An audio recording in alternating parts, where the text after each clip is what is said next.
Sometimes in life, it's good to dream. Sometimes, as a Norwich City fan, you should ask yourself, we couldn't, could we? Welcome back to the TNC Podcast, everyone. Jack Reeve, Chris Reeve. Back for another insightful, reflective look back with clarity and peace at Norwich City's recent victory against top of the table, Coventry City. I told you. Oh, what a dance of Slimane. I want to feel the heat with Slimane. What's going on? I don't know, but we have to start this with, we've both had probably less than 4 hours sleep. Yeah, we're recording it just before 7 a.m. We just had to jump on camera immediately after the morning after the night before. Very much so. Caveat, whatever we say on this podcast, it's completely useless. We are delirious. But guess what? We'll have some fun doing it. Drunk on tiredness, but good. Yeah. I mean, that was one of those seriously special nights at Carrow Road, and we are going to get stuck into that, Jack. But first of all, we've got a plug, haven't we? Well, I mean, we'll be speaking about Jose Cordoba a lot this podcast. This is old merch. This is old news. Panamania, the Prince of Panama. What we do have is brand new merch. Ali Ahmed, Jovan Makama, Philippe Clement. Yeah, that's right. Inspired merch. Big film merch. In the description. That's tncmerch.co.uk. You went a bit Belgian. Ba-ba-ba. TNC. All proceeds go towards the channel and make sure that we can switch the lights on. I tell you whose lights were switched on, Chris Reeve. Yes. Carrow Roads. Yes. Norwich City 2. Coventry 1. We'll also probably touch on Norwich City just thumping West Brom 5-0 in the week. We will be talking about every single one of those players on the pitch, including... and we'll also have a look at the next 4 fixtures. And I suspect we'll get a little bit excited throughout the podcast. How's the voice, by the way? My voice is on the ropes. Yes, on the edge. But we had to give it large in the Barclay last night, didn't we? Our voices are 2025 Mate Eurosec. My mood is 2026. Mate, just Carrow Road last night was rocking, wasn't it? What joy. You know, we are the most expensive season ticket in the league. That last night was worth every penny. And double it. If you had said to me, we'd be, where are we in the league? 18th now. And beat the top of the league, I would spend that money on that game alone. Yes. I mean, what a performance, what a game, what an atmosphere, individual brilliance, big Phil's at the wheel, how good does it feel? Every time Coventry rock up to Carrow Road, we have fun. Remember last time we played? Sorry, you're going to have to forgive me, folks. We are Coventry City's bogey team, big time. Yeah. And good. Mate, and do you know what? I'm going to kick off by giving you your flowers. No, I'm going to have to, right? Because all season, you've been saying that Coventry are average. All season, you've been saying that. And I still think they are the outliers. The top performers in the league. I think they are brilliant. I still think they'll get Premier League. I really do. I think Frank Lampard's a great gaffer, although I am going to slag him off on this podcast. Would I have had him at Norwich instead of Dean Smith? Yes. Obviously, those of you that have watched the channel for a while will know that. But I'm going to give you your flowers because last night we made them look average, painfully average. We cruised past Coventry. Crushed them, clattered them. One of those words. Cataclysmic Coventry. What was my point? Oh God, I forgot my point. Oh yeah, giving you flowers. Giving me loads of credit, yeah. The other thing that you've said is you said Anis Ben Slimane for Potts. Now that was I think 2 seasons ago. Yeah. But finally, I think you might be right. You were just 2 years early. Well, I think so. I have to credit that. And the other thing I'm going to give you credit for, we are going to talk about him at length on this, and we are obviously wearing his merch. You said that the Prince of Panama was like Virgil van Dijk. And I laughed. And we all laughed. Everyone on the channel laughed. I'm wrong and you're right. And I have to give you your flowers. The Prince of Panama last night, the possessed Panamanian. The possessed Panamanian. Mate, I honestly haven't seen a defender play like that in all my life. Whoa, my whole life. It really, seriously. He was an absolute battering ram. He was. Seriously, if he wasn't drug tested last night by the EFL, then they've missed a trick. He must have been. Ridiculous. Ridiculous performance. And that's why we signed him. I'm freaking buzzing from last night. Thanks for your kind words. I think, like many kind of geniuses over the years, Einstein. No. Shakespeare. Right. When you're like me with football, you see things ahead of time, right? I knew that Jose Cordoba was like Virgil van Dijk. I knew that this Norwich City team would beat this Coventry team. Now, I agree with you. What I was saying about Coventry wasn't that they're average. I'm saying that this league in general is so bad it makes Coventry look good. And I just fancied us against Coventry. I tell you who always plays awfully against us. Come on. Liam Kitching. The centre back, he scored own goals against us before. He gave the ball away for the second goal last night. We made him look average. I don't know who is Liam Kitching. Kitchen. He is the chap who has posters of Jose Cordoba up in his bedroom. Well, obviously. But I just wanted to say, put some respect on my name now. Right? I got it right with Cordoba. I got it right with Anis Ben Slimane. I was a little bit early on that one. Mate, if you throw enough shit at the wall, something will stick. I got it right with Yannick Wildschut back in the day. And now, all I'm saying, when I say things, take it with a bit of respect. Clarify, in over a decade, 10 years of TalkNorwich City, and I'm not giving you Yannick Wildschut either. He was shite. Anyway, right, so we beat Coventry 2-1. And let's talk about the occasion, first of all, Jack, before we get into all of those players under the lights. And I think you touched on it there. It wasn't just you. There was this... No, you're right there. Yeah? Yeah. You already know what I'm going to say? Yeah. There was something inside of all of us at Carrow Road last night. Every single one of you watching, listening to this, you thought... Yeah, don't get me wrong, top of league's a tough game. But don't run from it. Don't deny it. Own it. You own it. Believe in it. Lean into it. You knew. We fancy ourselves against Cov, right? Under the lights. Stevie Trivet, the Norwich City DJ on the decks. Yeah. I'll tell you what, he's had a good season. Yeah. Right? And do you know what? Before the game, I'm looking around, we're laughing, we're joking. When there's just something in the air, and you look at the faces of the players when they warm up, and you're like, God, he's up for it tonight.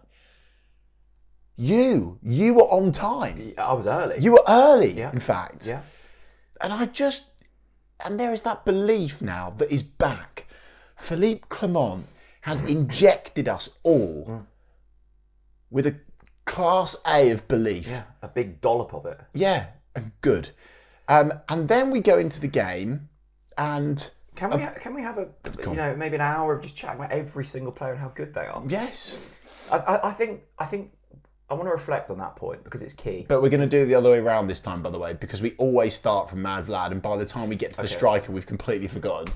The optimism, the feel-good energy around the place was key. Yes. And I think I've seen a few comments in videos recently going, "Oh, Jack, why do you keep harping back to Liam Manning? He's gone." Because I think it's important to understand where we came from. How shit we were, yeah. Leicester at home. There were a couple of midweek games earlier in the season where genuinely, obviously, I always love going to the football, seeing you, seeing my mates, having a few beers, blah, blah, blah. But the football was horrific, and it was a seriously tough watch. I think it's important. And we were the worst team in the league. Wednesday were only below us because of their financial issues. And now we're going to Carrow Road, and you're right. Every single person I spoke to before that game was going, I fancy us. Yeah, right? was bang up Couldn't for really it. put a reason on it. Yeah. But you're going, okay, we've gone to, we've beaten Walsall in the Cup. Brilliant, 5 goals. Oh, we've gone to Wrexham. Yeah. With a good away win. They rarely lose at home. West Brom, pummel them. Absolute. You know that meme where they're on the floor? Yeah, stop, they're already dead. Exactly, right? But good. Yeah.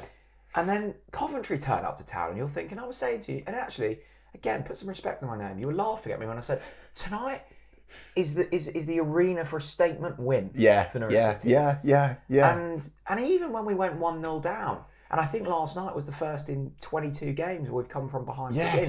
But everyone on the concourse at half time, I'm walking around and I'm going, how are you feeling? They're like, yeah, we'll win. We'll get something. And I'm like, how far we've come. Yeah. Under Philippe Clement. It is a genuinely remarkable transition. Huge mentality shift. Because I think if you're a neutral and you're looking at Norwich City and you're going, well, Norwich were never going down. Never going down. Wrong. There was a real risk of Norwich City getting relegated. We were 5-6 points adrift at the time. Right? Still not done, by the way. We hadn't, I think we'd lost 8 in a row, 7 in a row or something. It was dire. Turgid. And actually, looking at this team, some of the players in here you were looking at that time and going, I don't see a future for them at Norwich. I needed to have a sip of coffee because my voice is going. Okay. But I just wanted to, don't forget where we've come from this season. No, honestly, because it makes this even better. We were in a torrid situation. And now I'm watching football, and genuinely. And how good are we at football right now? Well, I'm looking at Ahmed Slimane and I'm going, anything is possible with him in the 10. Sorry, I actually can't believe this. Mate, it's brilliant. And by the way, the resurgence of... Has there been a bigger resurgence? A player that has been so... Not necessarily cast aside, but out of the picture. They wanted him gone. They couldn't find it. It is honestly, I can't name a bigger comeback. When a player has been so blatantly on their way out to all of a sudden, he's your first name on the team sheet. He is playing like Zinedine Zidane. Yeah. Oh yeah, it's hard to disagree. Anis Ben Sladan. We'll have a bit of that. Right, we'll do front to back. Okay. Jov Mac. Didn't get the headlines last night, but tell you what he did do. Held the ball up, brought the wingers in, stretched the back line at times. I think last night was another step in the right direction for Jov Mac. I watched his interview that Sky did post West Brom, and quite a punchy question from the Sky Sports reporter that night. They said, Jovan, 5 goals for Norwich City, you didn't score one of them. And he was like, well, actually, they played 5 at the back. They were really tight. I didn't have much space. But what he said, I allowed my teammates to garner space. And I thought, first half, I didn't think it was a great performance from Jovan Makama. And actually, I thought what we saw in that 45. Yeah, but we're talking about Makama, the standards up here, right? Yeah, so fine. Allow it.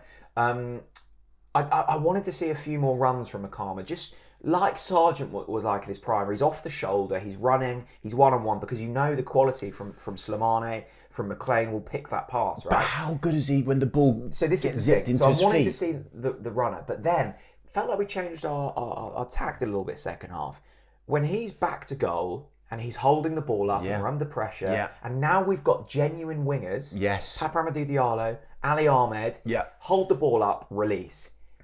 In that moment, he is unplayable. Yeah, he is. Because of his stature. No one can cope with him. He is genuinely unplayable. He gave Kitching and Thomas an absolute nightmare last night. Yes. He works hard, and actually, because he's so tall and because he's so powerful, once he gets in stride, you can't keep up with him either. And he came out wide a couple of times. Yeah. Fantastic on the wing. Let's not forget, he scored a lot of goals from the wing this season. So he is the complete number 9. Are there elements of his game that need to improve? Of course, right? I want to see more runs. But in certain situations, he is genuinely unplayable at this level. And speaking of complete players, is ABS the complete number 10? Another scintillating display from Slimane last night. Genuinely remarkable. I mean, that moment where he took it around the GK. Yeah, absolutely sat him down. I couldn't believe what I saw. But that was actually the most predictable thing for me during the whole game, because it was like, it's ABS, right? This man has been taken in for the MOT, passed with flying colours, full service. I mean, there's a few upgrades in there, right? A little spoiler, dual exhaust, map the engine a little bit more. He's been to Motorpoint to buy his car, and now it's being upgraded from the body centre. The body centre. I mean, I think if you take a car in and you ask for that many upgrades, you might be turned away. It might not be legal on the roads. Is it passing with the DVLA?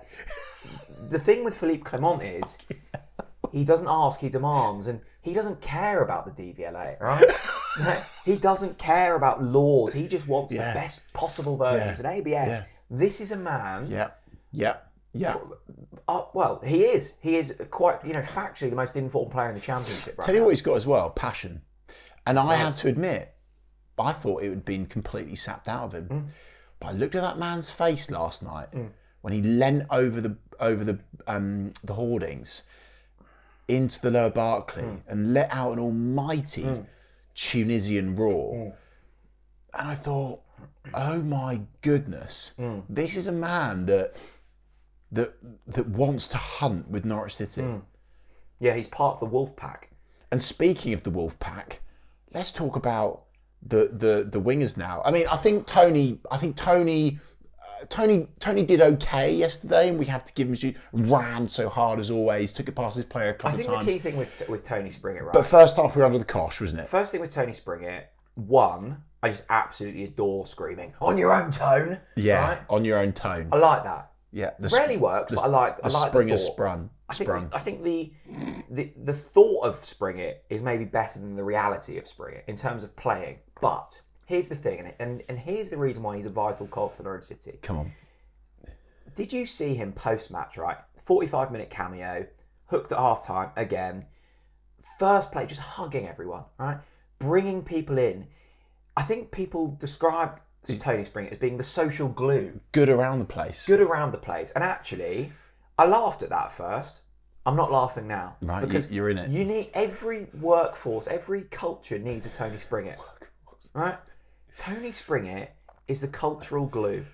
Right? He is the man that combines, the Tunisians with the Danes, with the Panamanians. I like Tony Springett a lot, and he has a place in this team. Right? Ali Ahmed. What do we, 3 goals. An assist goal on his debut. Let me have a look down the lens for one moment, and let me have a pretty intimate moment with the viewers. Ben Napper masterclass. Right? Where are the Ben Napper doubters now? That's you naughty boy. By the way, right, I'm going to expose him now. You gave me Let's give Ben Napper his flowers. No, you give me my flowers as well, because we signed Ali Ahmed, and I'm going, do you know what, you know what, Jackie Reeve? You fancied a bit of Ali from the start, didn't you? Liking the look of Ali. And he goes, oh, he's just this MLS guy, Oh, he's not up to fitness again, da-da-da-da-da. I went, Jack, what you're about to see is a serious plot. Right? And he was giving it the, oh yeah, whatever, da-da-da-da-da. So yeah, you give me my flowers. Sorry, not Ali Ahmed. Ali Ahmed. Call it what you want. Mate, baller. The only reason that I was getting a little bit concerned about Ali Ahmed... His strides. ...was Philippe Clement, he didn't describe him as oven ready, and that concerned me. He didn't play him against Walsall. I know why now. It would have been unfair.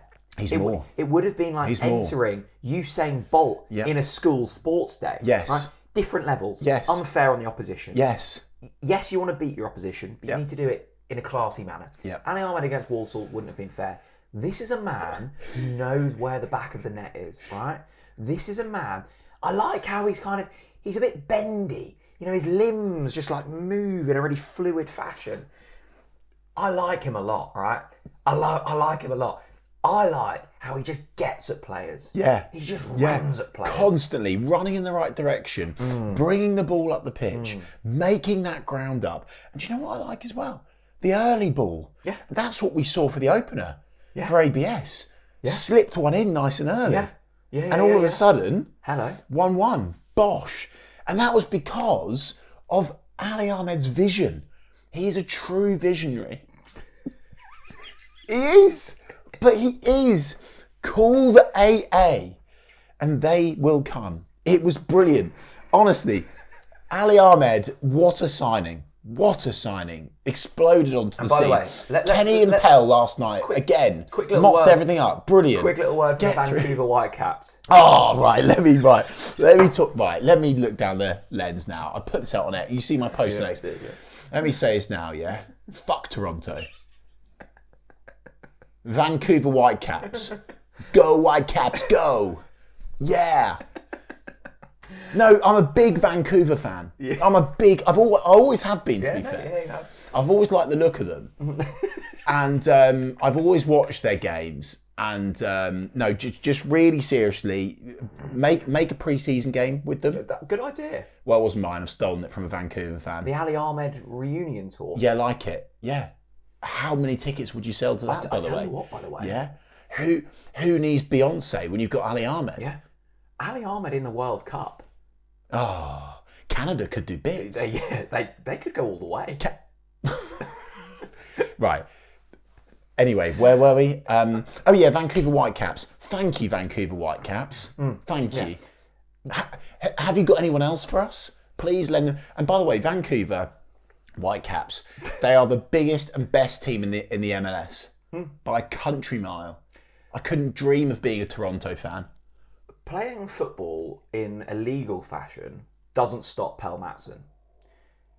Trying to murder Pelle Matson might go half the way to stop him. Right. Cool, then. Let's go on this, right? Because last night, we have to talk about this. Thuggery. I am actually... Coventry City are one of a few... I do not care about slagging off the opposition, right? I'm so pro-Norwich. I don't do this whole, pathetic little sort of praising the opposition before the game or even after the game when they've been bang average, but we want to make ourselves feel better. So we go, oh yeah, no, they were quite good at passing the ball, or you come out with some crap at them. Coventry City are one of the handful of sides that I've always said they're a proper football club. Their fans, they deserve Premier League. They do, right? And they do things the right way, and they play football the right way, and they've got a great history, and they've not sold their soul, and they've gone through hard times, and right? But last night, I've lost a lot, not all of it, but a lot of respect for them.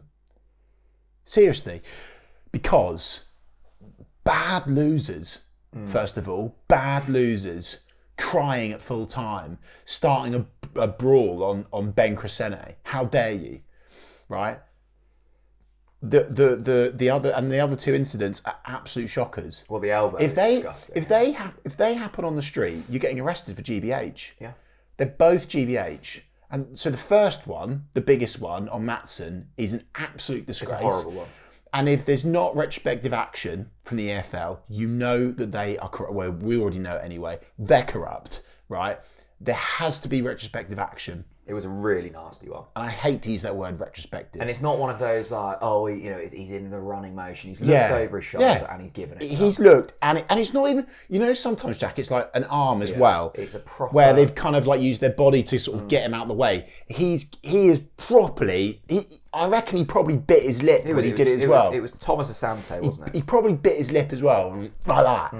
And honestly, Pelle Matson, that could have been really, really bad. It's right in his jaw. And then the one that a lot of Norwich fans, I think, have missed, including myself, is the one on Clement Fisher. Yeah. No, I Clement Fisher is giving him a push, right? Fine. That's fine. It's contact sport. Get over it. Stop crying. And again, basically punched him. Honestly outrageous. So I have lost some respect for Coventry last night because they couldn't use their footballing ability to try and beat us.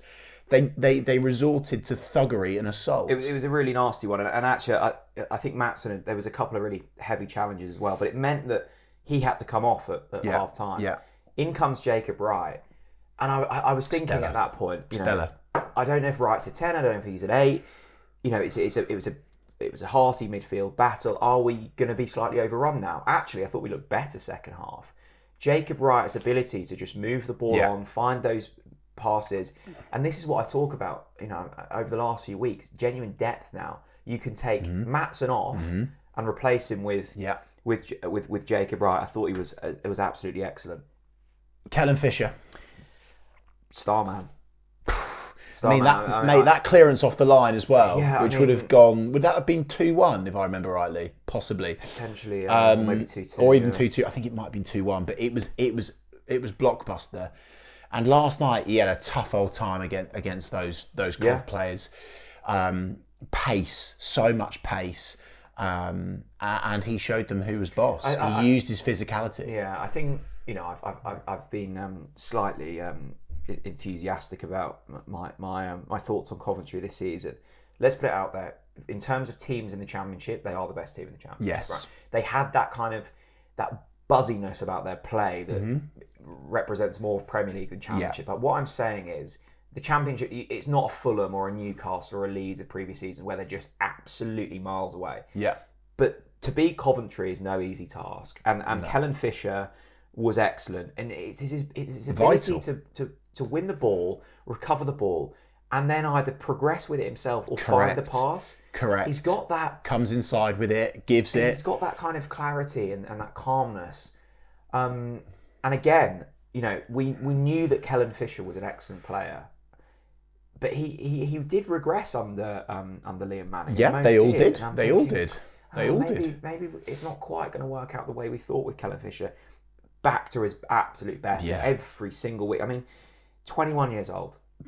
It's nuts, isn't it? It's stupid. I mean, you know, I'm kind of running out of words with Kellen Fisher. It's that just tenaciousness, that ability to go and go and go again, and the tackles. It's what we pay our money for, isn't it? The lovely thing about Kellen Fisher is you look at him, you don't expect it.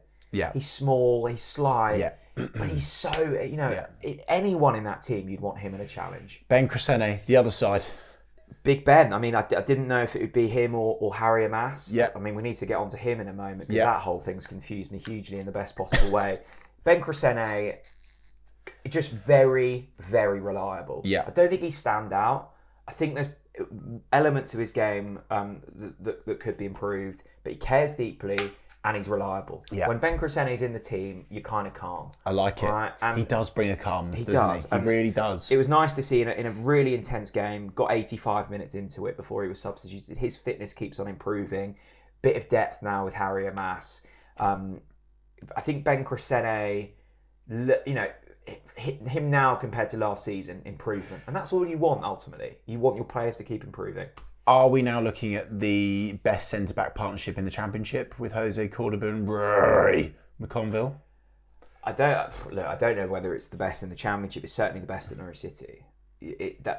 Jose Cordoba has locked his place down 100%.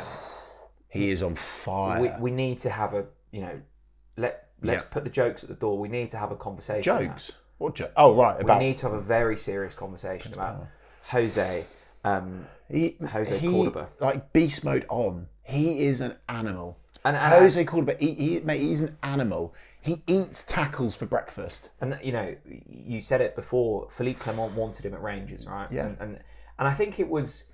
He's the example of like you need the right manager to really progress your career. You could see that there was a player in there under Johannes and under before he got injured against Leeds at home as well. Yeah, but he was like, you know, shifted out to left back.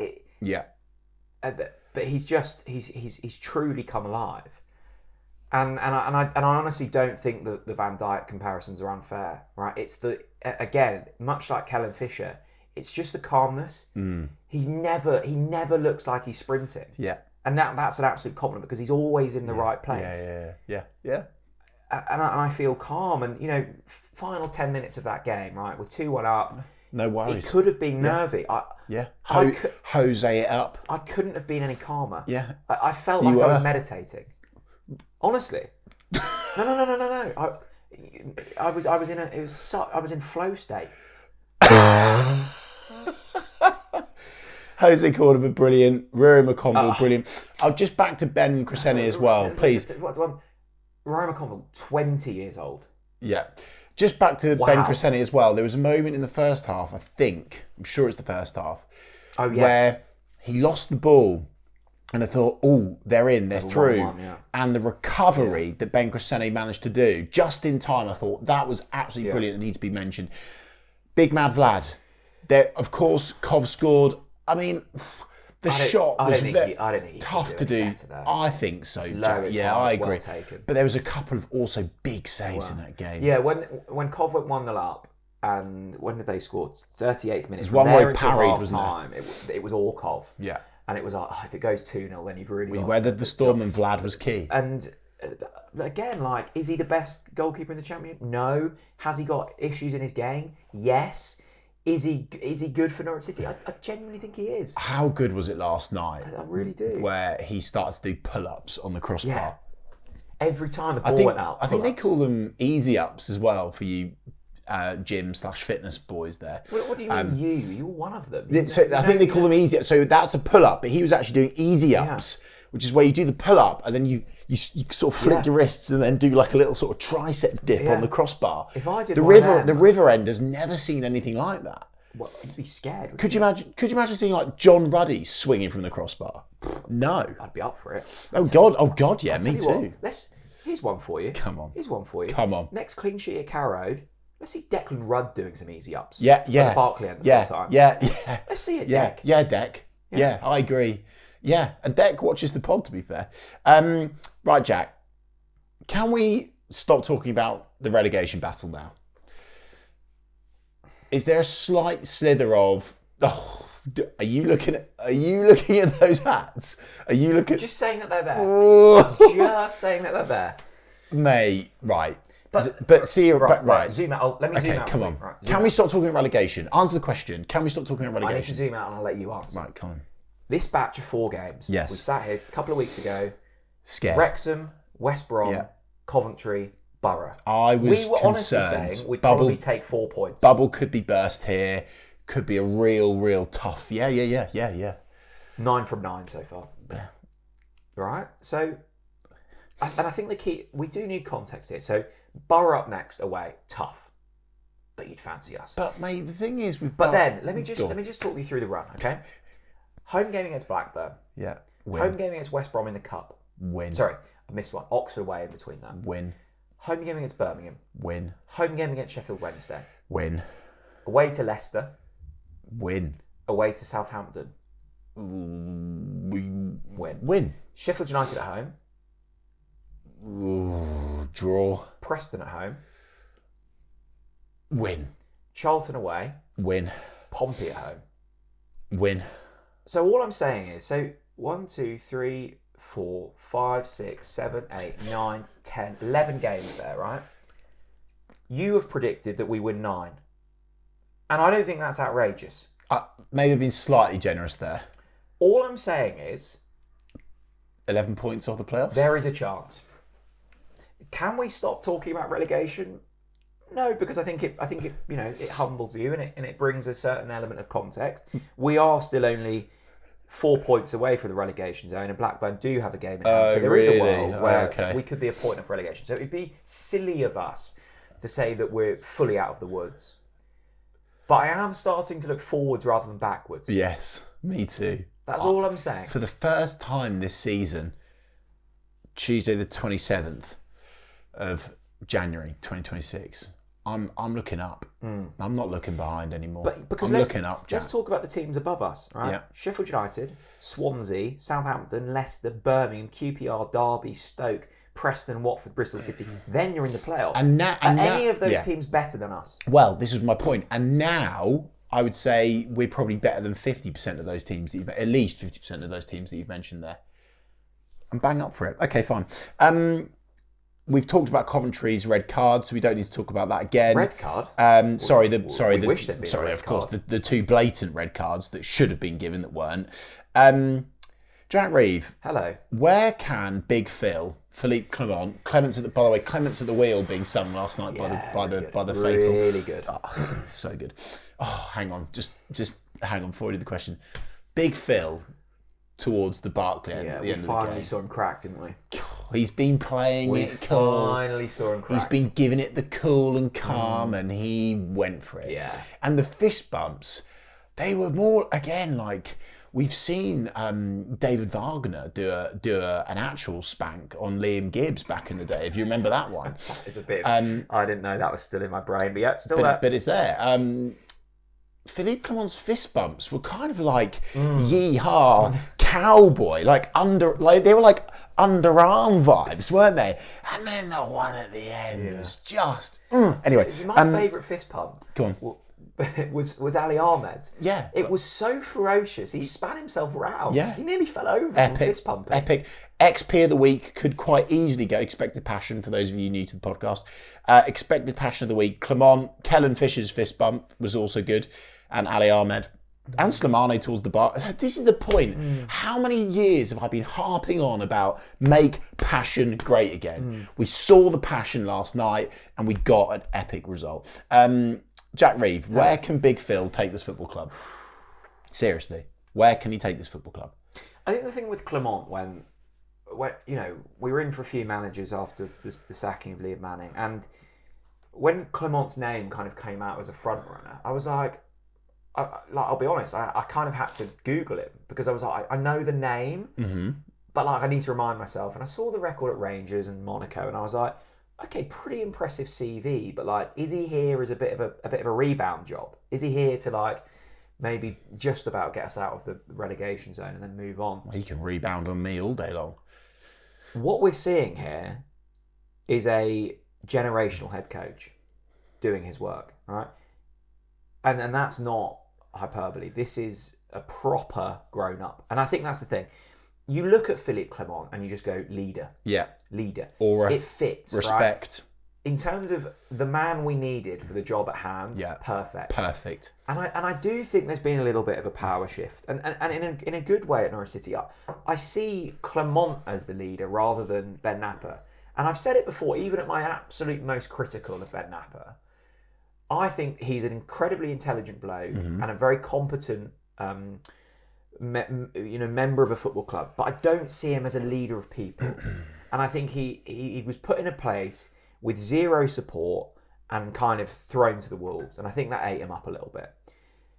With Philippe Clement, we're starting to see two tango here with him and Ben Napper. The recruitment, the balance has is got right. better. Yeah.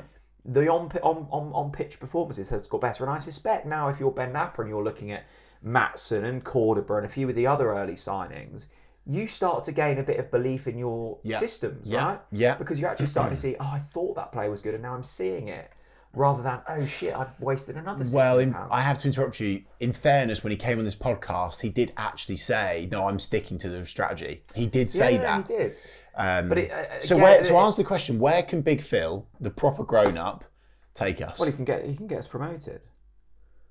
It might not be this season because of the amount of ground we've had to make up, but if we... I think if he stays, we go up. My only anxiety now is that... Gets taken. Yeah. By a Champions League football club, because he is a Champions League football manager. But he is. If Philippe Clement had been here from the start of the season, we're top six, undoubtedly. Oh, mate, undoubtedly, top two. Genuine chance, right? So, the fact we're even discussing... And I think it is fair to discuss playoffs. If the bookies have taken so many bets on Norwich to get top six, not just from Norwich fans, but from neutrals. If you look at the underlying data over the last 6-7 hang games, on. No. Whoa. What have I booked you for? Underlying data. That's a yellow card. But if you look at it, and I'm including expected passion in that. Good. Norwich are one of the best teams in the division at the moment. Like Wrexham, West Brom, Coventry. West Brom aside, Wrexham and Coventry, two of the better teams in this division, and we've beaten them. We've beaten them well. So promotion very much on the horizon. I'm not saying it's this season. There's so much can happen, but Norwich City, since Clement has been here, are playing like a top six team. There's no other way of putting it. If you've watched or listened to the podcast up until this point, we want to see the hashtag on social media, on Instagram or X. If you share the podcast post with this hashtag we are staying up, okay? Get that on your post and I'll share all of them as a thanks for your support. Jack Reeve, the next 4 fixtures. Let's play along with this, right? I'm going to do something a bit different with you. I don't think we will, but I'm almost doing it intentionally to sort of like, because I thought, Wrexham, and then I thought, West Brom with a new manager, and then I thought, Coventry, right? Every time we've passed it with flying colours. Let's just say Middlesbrough we lose. Yeah, which is realistic. We could, right? Let's just say we lose. The next 3 after that, Blackburn at home. Win. I think we batter them. I don't know about batter, but I think we batter them. I'll take that. Yeah, I can't put up a counter argument. No, I know you can't. You can have it. Yeah. I think we absolutely pull their pants down. Oxford away. I mean, we have to beat Oxford. I know. Just like and then West Brom come back to us in the cup. Well, and I'm fucking up for the cup this year. Yeah, No, you honestly, are. because I've actually started a savings pot Right. for Wembley trips. No, Chris, you've been burned by laughing at me before.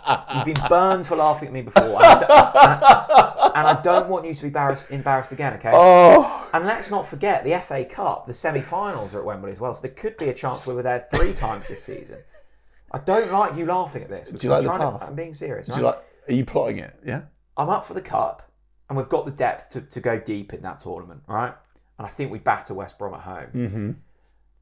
I'm just seeing some stars start to align. I mean, mate, I was at that No, I Warsaw like game. it. That was a team that mate, wanted silverware, right? No, mate, I like it. I like it. And I saw the Palace fans last season. I know it's all unfolded at Crystal and you Palace. think, God, I want to taste that. Yeah. I want a bit of that. Yeah. I was jealous of the Palace fans. Yeah. So maybe Jovan McCarver can be our Philippe Mateta this season. Do you know what's about time? No, I'm just believing again. No, it's good. Believing no, again. good. I'm allowing it, mate. I love it. So long and the short is, and why not? Let's go on a journey. So, yeah. It's this what we and by the way, like again, I'm going to address the people watching and listening to this, right? The Yellow Army, big up to them. We're not idiots, right? You're not an idiot. You can see and feel when you are witnessing a special Norwich City side. You know what good looks like. You know what excellent looks like. You certainly know what shit looks like. Oh yeah, right? we do. Because we've seen that at the start of this season, right? We all know it. Don't run from it. Yeah. Don't hide Own from it. We are at the dawn. Hang on. Yes. What's the start? Dawn or dusk? Yeah. Dusk is very much Yes. the end, yeah. We're at the dawn. I'm so tired. We are filming pre-dawn. Of a very, very, yes, it's still dark outside, of such an exciting era for Norwich City. And let me say something as well, right? I need to address the Americans, right? Oh, hello, America. Which we say with respect, as always. Good morning, America. At Atenasio's, Norfolk Holdings Group, Richie Resler. Oh, right. Do you know what I want, by the way? Do you know what, as well? Next home game, get Big Mark on the pitch. Yeah. Just get him on there. Get Wrestler in the Barclay. Get Big Mark in the Barclay. Richie R. I want the Atenasios in the Barclay by the end of the season. Yeah. Well, to be fair, actually, I won't say that. What was I going to say? This is it. We have got a Champions League manager in Norwich City pyjamas.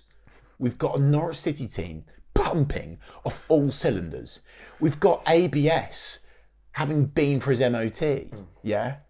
By the way, Josh Sargent. Let's just put that name out there. Great point. Right? Not even kicked the ball, but yet we've scored 14 goals in the last. Anyway, hang on. Just quickly, you find that, and I'll finish my point. And please give good data rather than underlying data. Little peek behind the curtain here. Come on. Just seen the thumbnail for today's pod. You're going to love the thumbnail. You've already seen the thumbnail. You've already seen the thumbnail, and it's Philippe Clement walking his dog, which is Frank Lampard. For those of you that played Grand Theft Auto would enjoy that one. Right. We've got the manager. Back him. Back him. Mike said so many years Norwich City have had, in spells, had capable managers, but we've not given them enough resource. Yeah. Give Philippe Clement what he wants. And this isn't a joke. Don't take this as a joke. We're not joking. Keep him here. Literally, pump millions and millions and millions of dollars into him. Millions and millions. Give him whatever he wants, because that bloke can turn water into wine. He is the Messiah. Honestly, my religion now is Clementism. No, it is. I pray to Philippe Clement every day. Back him. But do you get my point? Yeah, really back him. Yeah, I get it. Don't do this whole let's just Sam sort Byron. of give him a little this and a little that. Pump him full of cash. I want to deliver a really intimate message to Richard Resler. Right. I want to give him some data. Yeah, right? Why not? Go on. You brought up a name that I'd forgotten about, right. Josh Sargent. Yeah. Remember him, everyone? Since Josh Sargent decided that he wouldn't play for Norwich City again. Since Josh decided to be a wet wipe. Here's the data. We've won all 4 games. We've scored 14 goals with 8 different goal scorers. We've moved up to 18th, and we're 11 points from the playoffs. Norwich City's season has been revolutionised since Josh Sargent told his head coach, and in theory told his teammates, that he wasn't up for the fight. Well, I tell you who is up for the fight. Every single one of us, Josh Sargent. So Richard Resler, I looked down the lens on... What's Richard Resler got to do with January the 20th, because I like Richard Resler. I The 27th of January. I do like him, by the way. Leave him. Leave him in the youth squad, right? Let him be an example to those that don't want to go on this journey with Philippe Clement, right? And then let him go in the summer for a bargain bucket price. I don't want to see him leave this January. I want to see him in the youth team, yeah? Thanks, Richard. It's time for the question statements, rants, raves. Surely there's no rants. And the first one, Jack, is from another Jack Mitchell. Great name, Jack. Who says, question, have you boys booked the hotel yet? 11 points off with 17 games to go. From mass protests a few months ago to the big Belgian boss turning water into wine, I truly believe the playoff push is on. So Jack Reeve, let's go to you on that. Really and seriously, what should we hope, believe and expect of Norwich City now, with the context of the last three epic victories? Well, what I'd say to Jack, I assume you mean it booking the hotel for Wembley, and my answer to that is no. I've not booked the hotel. I've rented a flat next to Wembley, because you're assuming that the visit to Wembley is singular. Well, I'm looking at this very much as in the plural, right? I'm looking at cup run and I'm looking at top 6. Oh. So I think the value play here is you need to plot yourself in North London for a good chunk. Right. Now, seriously, right, let me interrupt you. Seriously, yeah. Is it... I think it's going to be really tough to get top 6. 11 points difference is a hell of a lot of ground to make up. But with the way that this Norwich City side are playing... we are riding an absolute wave at the moment, and how long hope that never ends. And how long will we surf the surfboard? Look, we've raised our levels to beating the best team in the division by quite a long way, right? In terms of, like, we were capable and we looked good. So when Blackburn rock up, when we go to Oxford, we should, in theory, be beating them. Now, there is a huge amount of kind of variance in Championship football, and there'll be a freak moment, there'll be a disastrous injury, there'll be something that kind of rocks us. But let's not forget as well, and we haven't even mentioned it, Paris Magoma coming through the door, right? There probably will be another signing or two from now until the end of the January window. We've got the depth, the likes of Diallo, the likes of Ahmed, they're only going to get fitter. Yeah. I think it's going to be seriously tough. Like, we lost so much ground for the first third of the season. But we might knock on the door. All I will say, there is hope. And hope gets you a long way. And there's a belief and there is momentum. And that is an intangible thing in football that can carry you a very long way. And we have that. And maybe we just need to do something a bit different this season, which is, let's just enjoy it. Let's just enjoy it. Yeah. Like yesterday, we all rocked up to Carrow Road and we hoped, we believed, we backed the boys, we made the noise, we raised the level of atmosphere. It was rocking, right? Yeah. And given where we are in the league, still, we're not kind of even thinking about that. We've almost like bought into this Clementism, which is not looking at the league position. Or I forgot how he words it. He says story all the time as well, which God, it gets me going. Anyway, I think that's the key thing, because even it's enjoying the process now, because even at half time when we're 1-0 down, I looked at that first 45 and I had a great time. Yeah, I enjoyed watching that. Jay says, rave, Cordoba gives me Seb Basson vibes. Class all round since Clement walked in. The possessed Panamanian, Jack. Cordoba, Panamania, he is on fire. Beast mode on. He is an animal. Who's going to stop him? And I do like that Sebasong gets a kind of... you look back at Sebasong and I think he gets a bad name. He was a player of the season for us. Won at Wembley. Right. He was a... Premier League. And Sebasong at his absolute best was a very fucking good defender. Player of the season. And I get it. Basong was brilliant because he was powerful, he was good in the air, his positioning was good. He was another one that never really looked like he got out of... Real strong character as well. Strong character. Yeah. And I think football has evolved since, like, you know, when did we have Basong? Like 13 years ago or whatever. 2015. 2015, a little bit before that as well. Cordoba is the perfect modern day centre back. He's so physically good. Yes. I mean, we had him on the pod, right? And the other thing that needs to be noted, he's so intelligent. Yeah, he is. He's so sharp. Yeah, 5 different languages. And like that takes you a long way. And he's fast. He's really quick. And we never see it because he doesn't have and that's to. key. Yeah, but he makes it look like he's not getting up to speed, which is a compliment, by the way. There was a moment on against Coventry, I think it was Thomas Asante had like a 2-yard head start on him, and Cordoba within 50 metres was ahead of him. It was hoses it up.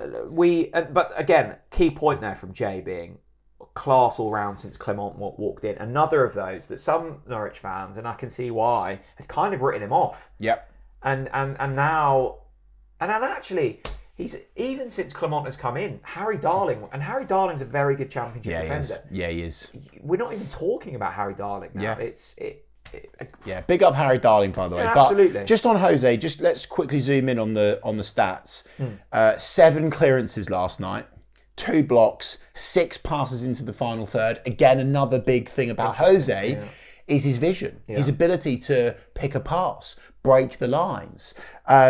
10 defensive contributions. Like this, Jose Cordoba is on fire. And I think the key thing there, being the passes into the final third. Yeah, I know. That's why I read it out, Jack. And Clement had made that clear, didn't he? That he sees Cordoba as the man. And I think, by the way, let's have a little mention for Paddy Davitt, right? Paddy Davitt. Hold that L. Oh no! Yeah, big up Paddy. Love Paddy to bits. Yeah, but you just know that he was tweeting the full-time result last night through gritted teeth, and I love that. Paddy Davitt, Connor, the whole Pington team have been fucking brilliant this season, right? They have been man of the match performers. But I think Clement said to Paddy Davitt early on that he sees Cordoba as the defender to play on that left-hand side because of his ability to move forwards. Yes. And sorry, I've just got. I'll tell you the other guy who could hold that L as well. Yeah. James off the Traitors, Coventry fan, what? Giving it big on BBC local radio in the Midlands, right? So James, you lost the Traitors and you also bottled it at Carrow Road. Yeah. Davitt, and James off the Traitors. Yeah. Hope you enjoyed that one, boys. Oh dear. Jack, it's your favourite player to talk about now because Joseph is in the house with a rave. Honestly, fair bloody play to Slimane. People forget how easy it is in football when the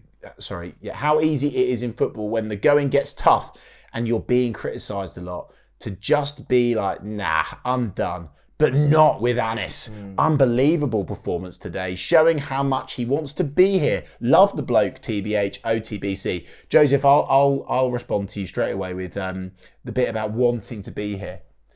We saw that last night. And that's something that I did have in the back of my head of like, do you know what? Given what he's been through, cast aside by management, I'm pretty confident they wanted to sell him.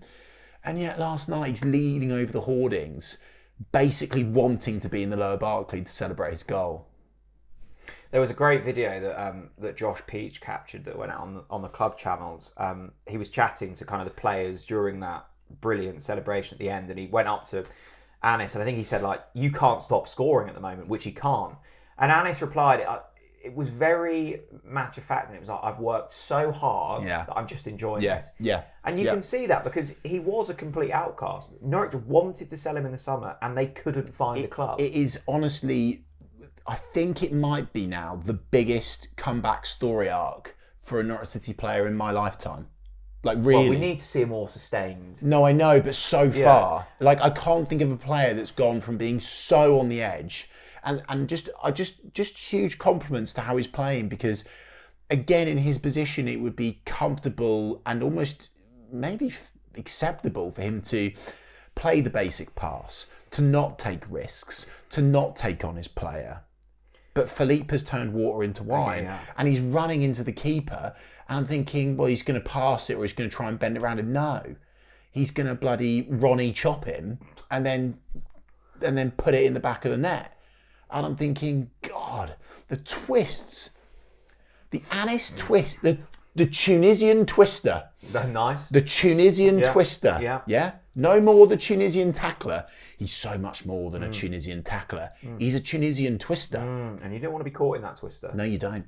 He is a severe weather warning. What? The best possible way. CJK97, Craigo says, I hope Josh Sargent's agent is sat in a dark room knowing he's failed to turn the fans against the club and the reduced fee for getting relegated is drifting away. It's drifted. It's gone, Craig.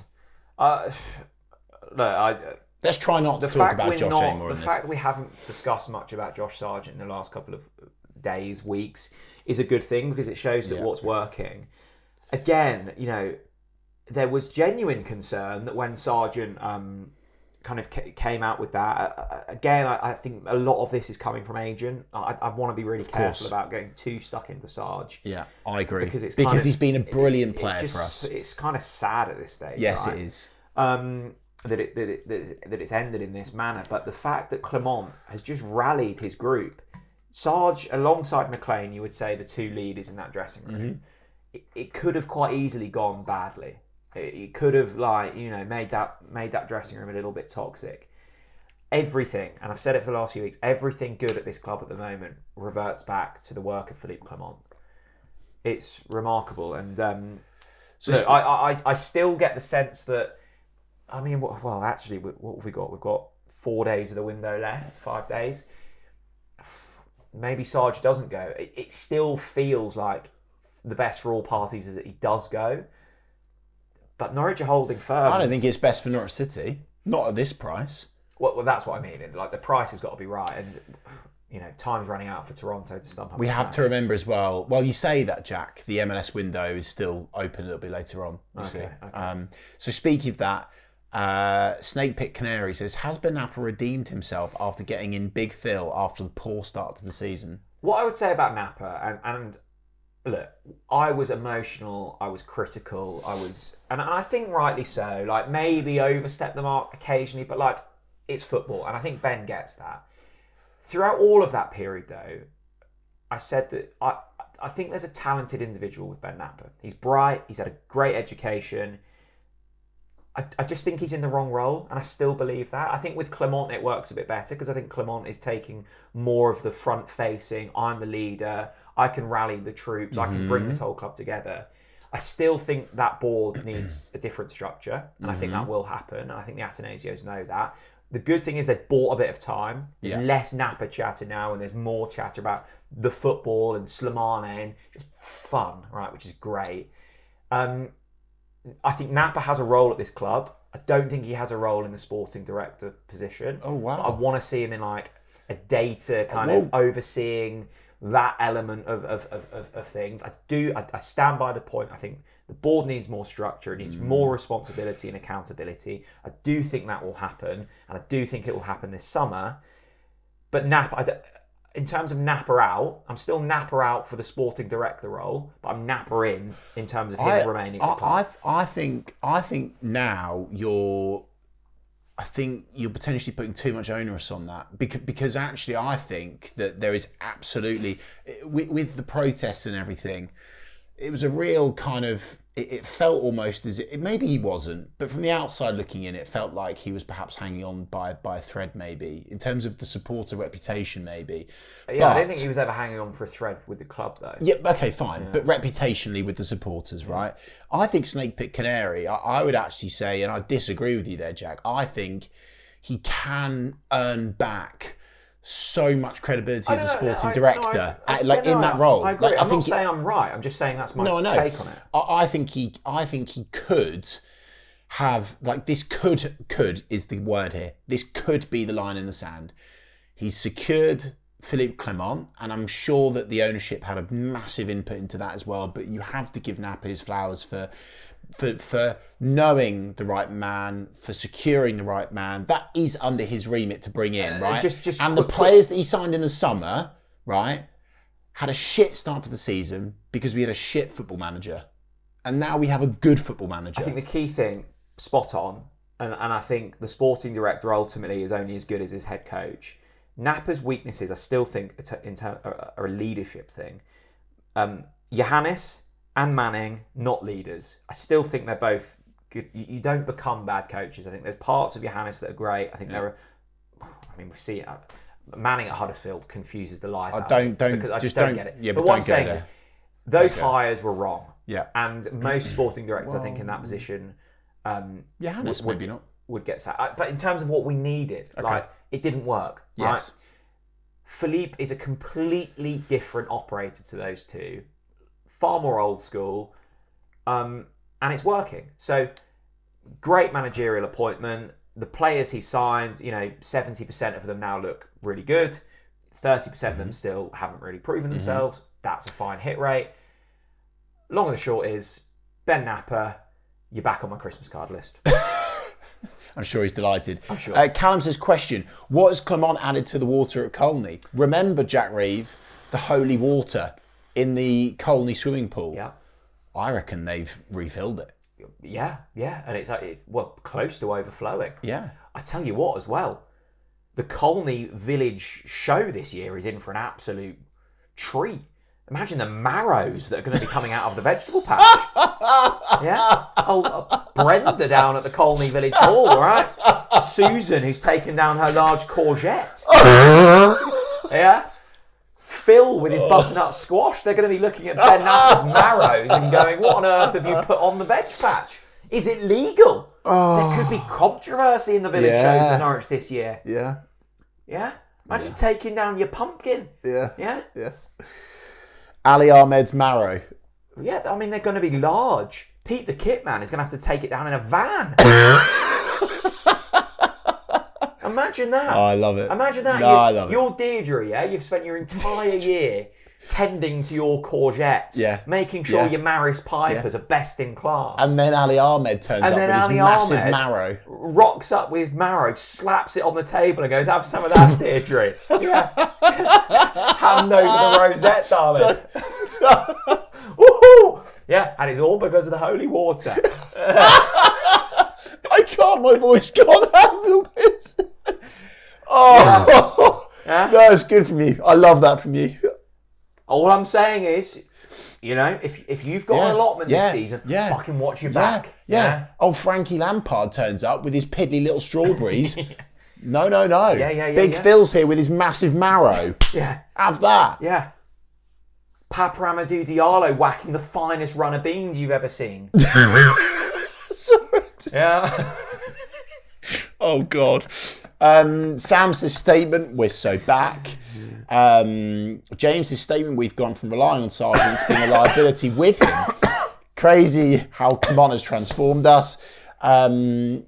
Basically, we're off. We're looking good, Jack Reeve. Everyone's buzzing in the comment section, and everyone's getting carried away. And how many times? Yeah, read that out. Read that out. Well, let me. I don't know if that will pick it up. Right. It's obviously a photo of Slimane, Diallo, and Ahmed on photos of Duracell batteries. Statement: we are winning the league. Question: what is stopping us from winning the league? Ali, Anis, and Amadou equals the AAA batteries that Norwich are missing. Sure. Ewan Watson says, question, when are the TNC X Ali Ahmed shirts dropping? Now. Ewan, they're out now. Links in the description. tncmerch.co.uk. We mentioned it at the top. We're mentioning it now. Ali Ahmed runs down the wing for me with like a sexy Canadian maple leaf on it. That's good. Stephen, our designer, Stevie Lister, sprinkling some magic in the old TNC merch store for you. All I'm saying, Valentine's Day, 2 weeks away. Wouldn't you want to see your partner in an Ali Ahmed TNC t-shirt? Oh, God, absolutely. Hello. Yeah, whoever they are. That's the start of a romantic evening, isn't it? Yeah, oh, God. Could you imagine how much that would get you going? Imagine seeing your partner in a Big Phil t-shirt. Yeah. But it would, Wrap wouldn't it? that up, stick a rose in it. Yeah. That's all I'm saying. Yeah. Chris. Mate, we could talk all night. Huge amounts of fun. And good, Jack, because this is why we do the pod. And there might be people that respond to this going, oh, you two are getting carried away and da-da-da-da-da. Yes, you're right. Yeah, we're fans, fanatical by nature, proudly emotional. This is Norwich City. This is Philippe Clement's Norwich City. Hashtag we are staying up. If you watch the pod, listen to the pod at Talk Norwich City on social media. Buy your TNC merch. Back the boys, make the noise, get the atmosphere going and grow your big, massive marrows. Thanks for watching. Bye-bye.